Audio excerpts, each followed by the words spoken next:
Ahora sí, volvemos a la diapositiva. Esta diapositiva, si ustedes observan, nos muestra diversidad, o sea, biodiversidad. Ustedes pueden observar que hay diversos animales, por ejemplo. Abajo se ve, al lado derecho abajo, una colonia de bacterias. También se ve una flor por ahí, o animales como una esponja de mar abajo, o diversos grupos. Un fungi. También se ven hongos ahí, justamente.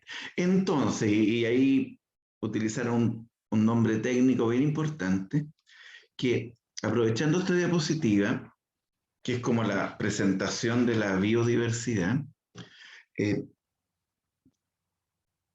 bueno, muchos de ustedes probablemente lo manejan, pero es bueno que al tiro avancemos en algunos elementos, que aquí hay representantes de diversos reinos de los seres vivos. ¿Ya? Por ejemplo, el caso de las bacterias que están ubicadas abajo en la diapositiva, al lado derecho, que se ven estas bacterias que son bacilos, que son alargadas, son representantes, y ahí voy a ir anotando el nombre de los reinos, del reino Monera o Monera, que se caracterizan estos organismos porque están formados por células que probablemente ustedes recordarán de antes de entrar a la universidad, que se los tienen que haber por ahí visto en la enseñanza escolar, que son las células de tipo procarionte. Que las células procariontes se refiere a las células que no tienen un núcleo delimitado por una membrana nuclear, que el ADN está en el citoplasma, que es de tipo circular, que no tiene sistemas de endomembranas, como el aparato de Golgi, el retículo liso, rugoso, ni mitocondrias ni cloroplastos, porque esos organelos son del mismo tamaño que una bacteria. Y lo importante entonces es que todos los organismos que están en este reino, el reino Monera, que son las bacterias y también las cianobacterias, similares a ellos, fueron las primeras formas de vida en el planeta. El registro fósil indica que hace un poco más de 4.000 millones de años, o sea, imagínense la magnitud de tiempo, había bacterias primitivas, cuando todavía no había oxígeno en el planeta, o sea, formas menos complejas y que no ocupaban oxígeno para respirar, vale decir, eran anaeróbicas, y muchas de ellas eran autótrofas, que utilizaban o producían su propia energía, u otras heterótrofas que se alimentaban de otras bacterias en ese momento. Entonces, aquí vamos con esto, que las bacterias y cianobacterias que hay ahora están muy emparentadas con las primeras formas de vida en el planeta. ¿Ya? Y están dentro de un mismo reino que se llama reino Profe, Monera. se le escucha raro. Ah, perfecto. Profe, se empezó a pegar. Sí, me estaba... Y ahora, al dejar de compartir, ¿se escucha mejor o no? Creo que le anda mal en internet, profe. Profe, Escucha muy cortado. Profe, Profesor, profe, profe, no se profe, Ya, no vamos se le a... escuchó. sí, se cortó. quedamos en bacterias y cianobacterias y después se empezó a cortar. Perfecto. Voy a dejar de compartir. No sé si ahora se escucha mejor o no. Sí, Sí. ahora Sí, sí. creo que ahí sí. Ya, mira, como estoy con un problema, digamos, de la ley de Murphy, que ayer se me dañó la fibra óptica del cable de la casa que tiene que venirlo a arreglar. Por eso se me está cayendo porque lo estoy compartiendo con el celular. Entonces lo que vamos a hacer es que voy a ir describiendo y contando estos aspectos. El PowerPoint igual lo voy a enviar después. Entonces me da la impresión que así se cae menos la señal o no queda entrecortado. ¿Ya? Que ayer me pasó Profe. también algo así. Ustedes me avisan cuando, Perdón. si se detiene la señal. Lamentablemente es un problema Profe, que... una consulta. ¿Sí? ¿Y si un ayudante comparte el PPT? No sé si hay algún ayudante ahora en la clase. Mira, es que justamente ya este fin de semana van a quedar incorporados oficialmente en el grupo como para que lo fueran compartiendo. Entonces, como para ahora, para la clase, no alcanzaríamos. Pero mira, en el fondo, el PPT que voy a mostrar muestra más que nada las fotos de algunos animales y lo que viene después son frases que yo las puedo ir leyendo y las vamos comentando. Por lo tanto, para la clase hoy día no debería afectar. ¿Ya? Veamos cómo sale. Ah, eso, mira, ahí a alguien se le ocurre. A ver, veamos si desconectan ustedes las cámaras, a ver si mejora la señal.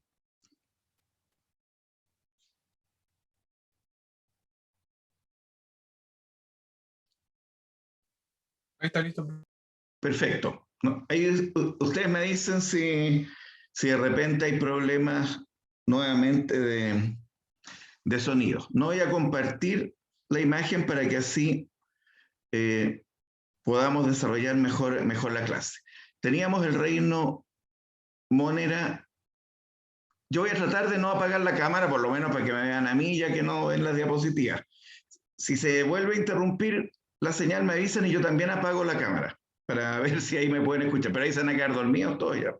Entonces, tenemos que reino Monera está formado por bacterias, células procariontes, son organismos unicelulares, algunos son coloniales, que son la unión de varias células, pero cada una es una célula por sí sola. Muchas bacterias tienen nutrición, y les voy a anotar el término, heterótrofa, que quiere decir que se nutren de materia orgánica. ¿Ya? Hay otras que tienen nutrición autótrofa, que quiere decir que producen su propio alimento. La mayoría, por ejemplo, las cianobacterias lo obtienen por fotosíntesis. De la energía luminosa obtienen energía química, o sea, azúcares, alimentos que los van transformando en otras moléculas también. Hay algunas bacterias que realizan quimiosíntesis, que utilizan elementos químicos como el azufre para obtener energía química y nutrirse. Entonces el tipo de nutrición es variado.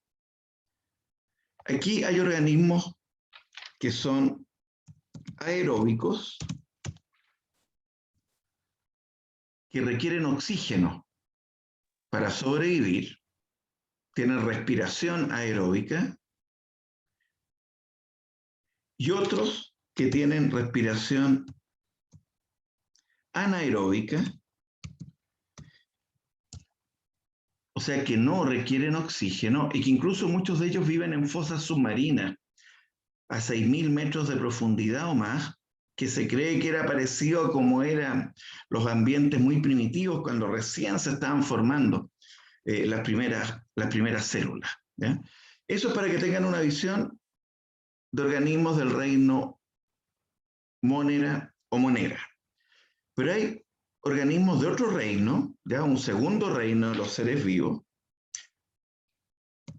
denominados reinos protistas, que ahí se los anoté en el chat, que los protistas también son unicelulares, o sea, están formados por una célula o la unión, a veces algunas colonias de organismos unicelulares. Pero ¿cuál es la gran diferencia?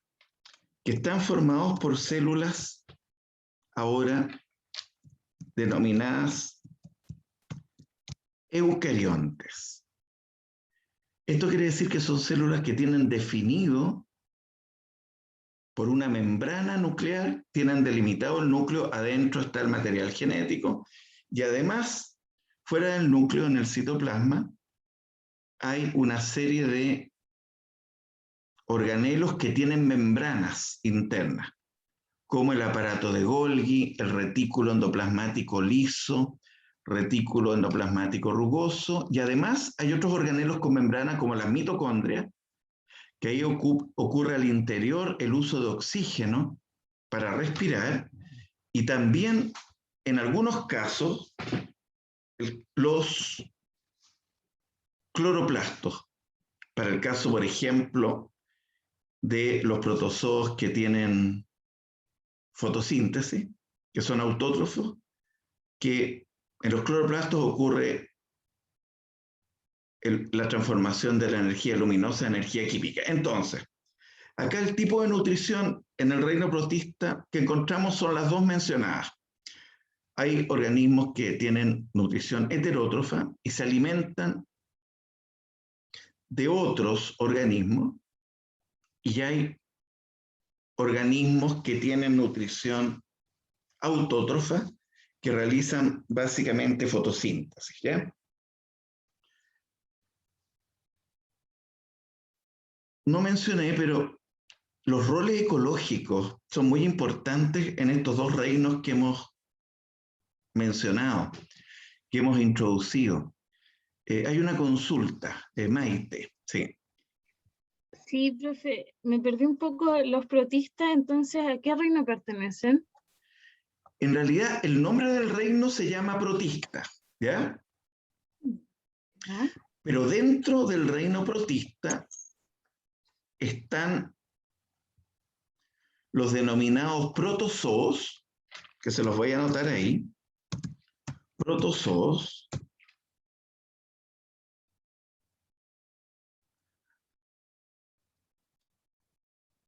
y también algunas algas unicelulares, que son algas acuáticas.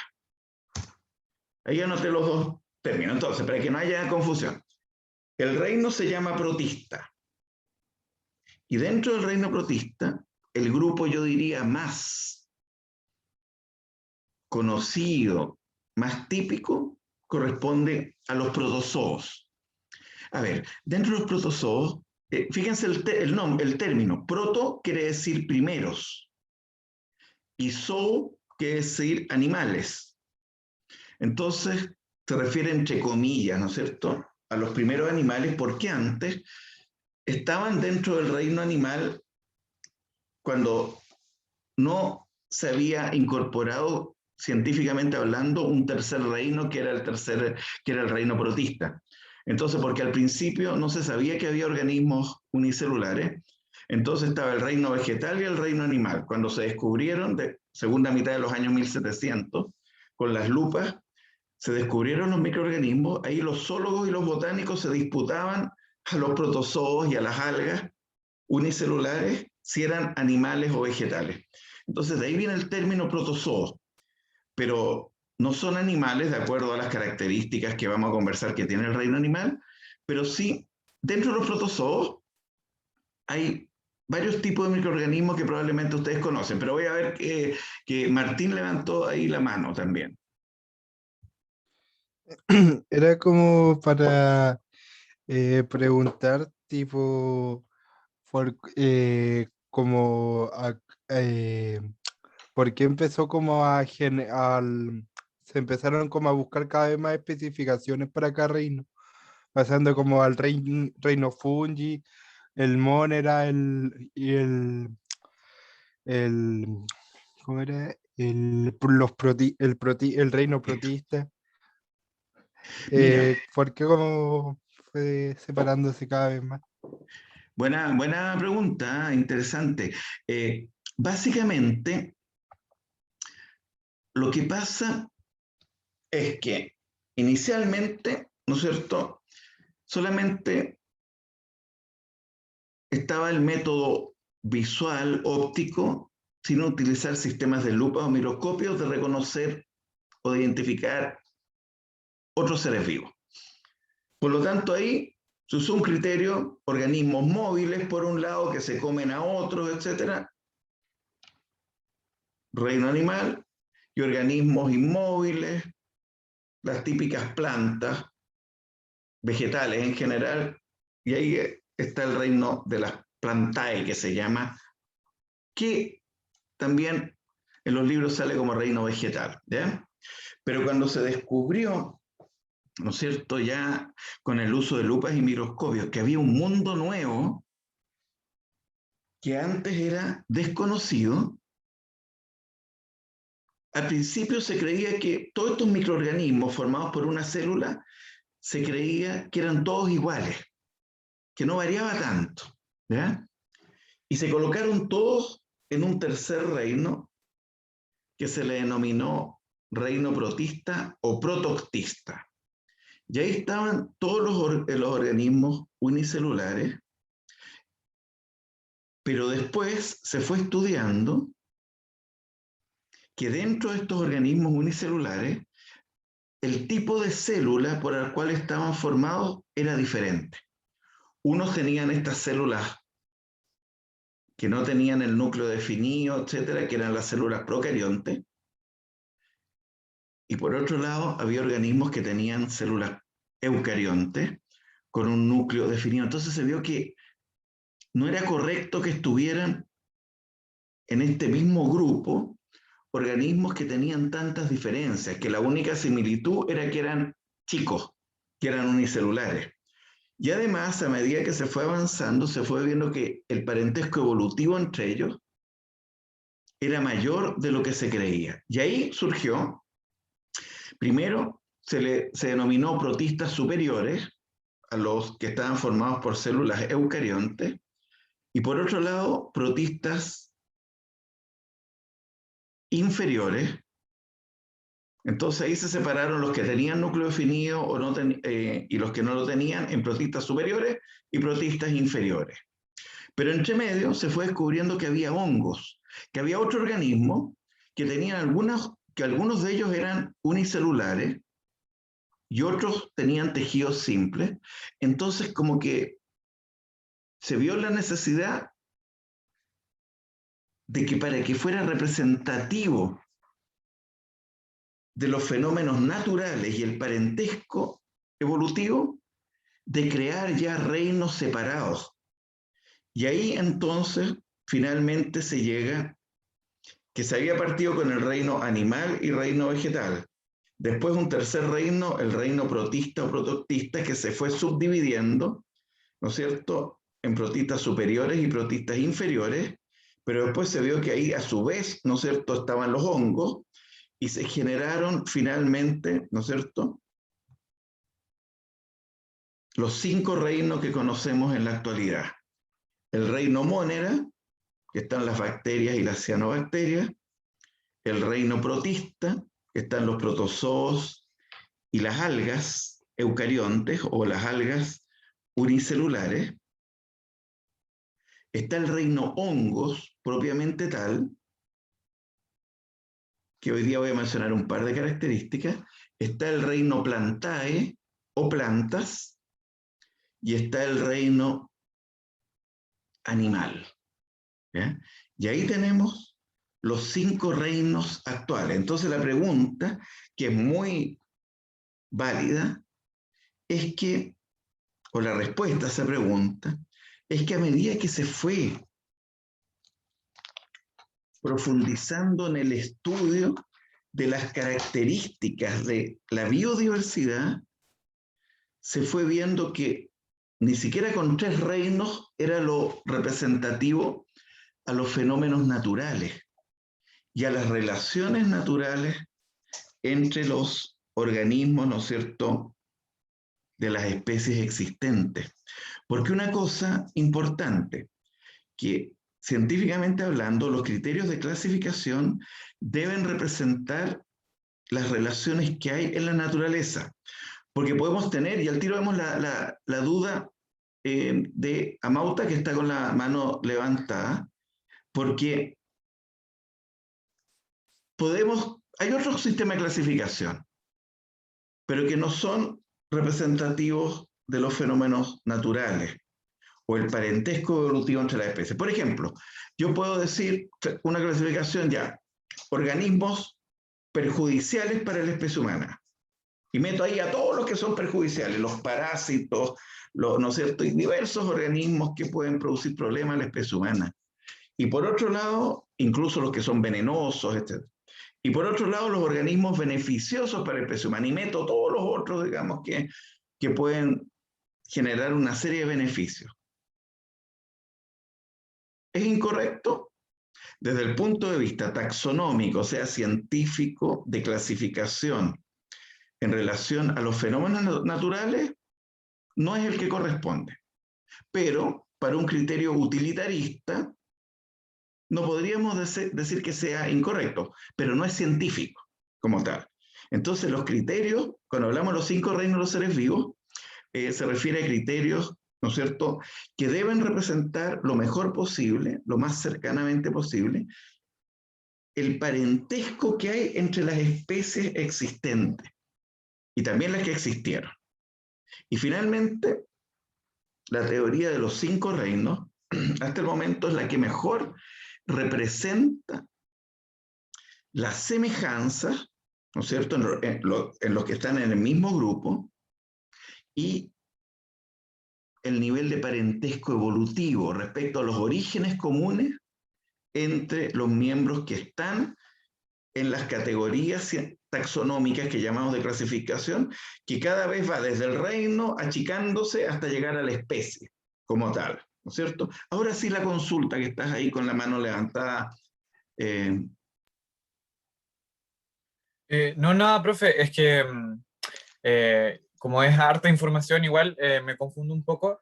¿Cuál sería la principal diferencia entre el reino Monera y el reino protista? O sea, como, ¿por qué se les puede diferenciar así, como claramente? Mira, perfecto.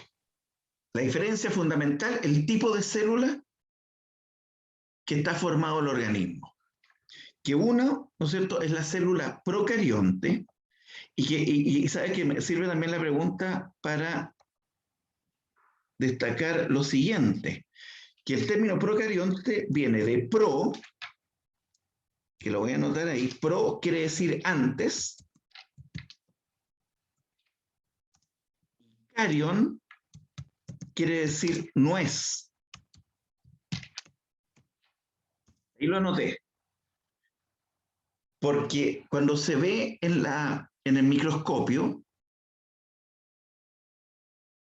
no se distingue un núcleo relativamente redondeado, pero no absolutamente circular, sino un poquito alargado como una nuez. Entonces el término procarionte quiere decir células, entre comillas, ¿no es cierto?, que evolutivamente no tenían esta nuez o este núcleo rodeado por una membrana que se podía ver como si fuera una nuez en el microscopio simple. En cambio, el término eucarionte viene de eu, quiere decir verdadero,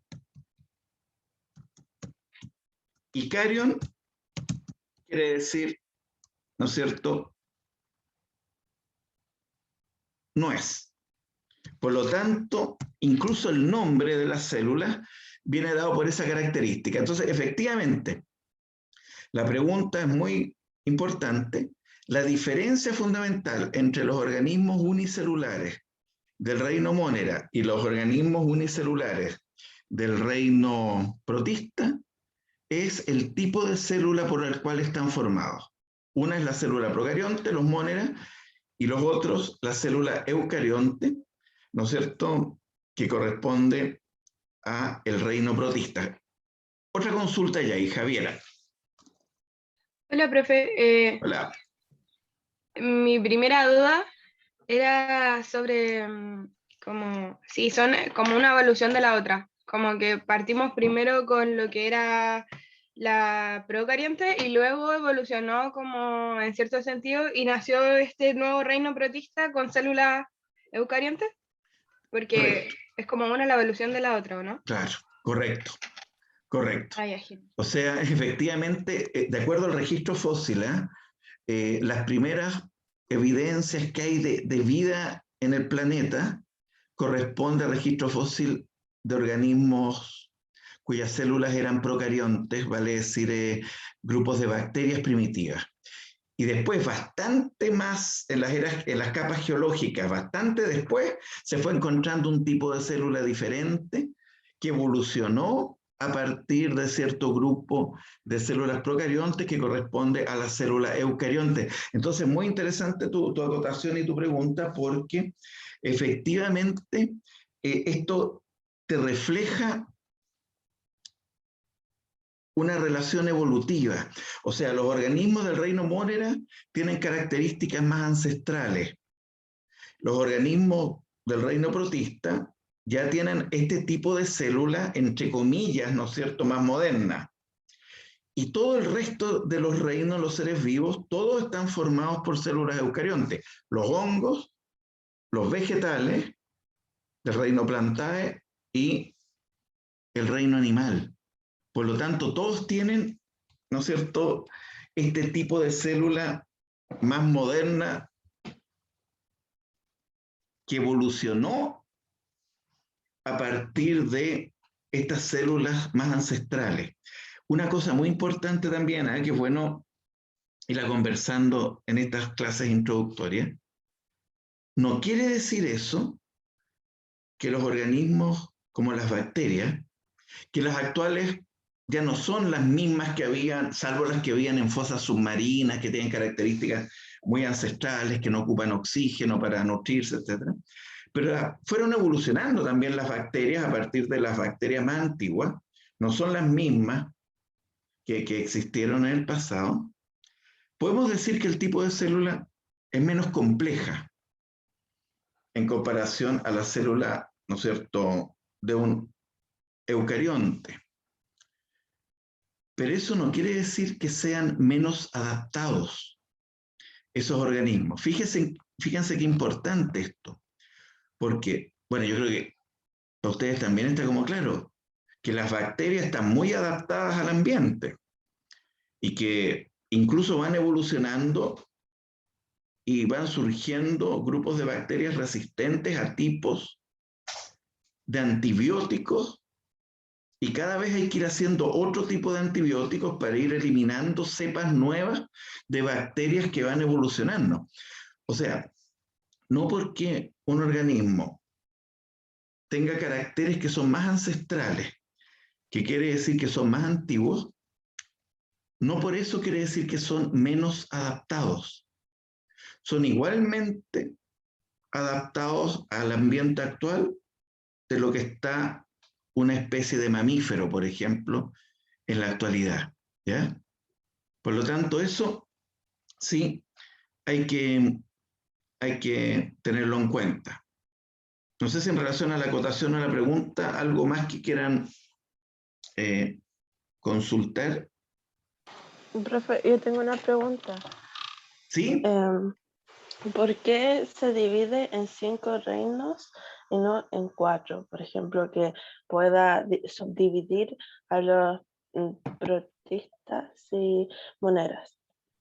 Mira, al final, en todo esto, en algún momento, porque se van presentando, mira, todo esto se presentan argumentos y yo diría que la base última es el grado de cercanía o lejanía de los ancestros de cuando se formaron los representantes de cada uno de estos reinos, en el sentido que cuando se ve que están más alejados de lo que se creía en un momento determinado respecto a sus orígenes evolutivos y sus características están más alejadas de las que inicialmente también se creían, surgen estas propuestas que fueron por la comunidad científica después de mucho análisis, aquí estamos hablando incluso años de análisis, aceptadas. Pero al final, En algún momento son convenciones, o sea, son acuerdos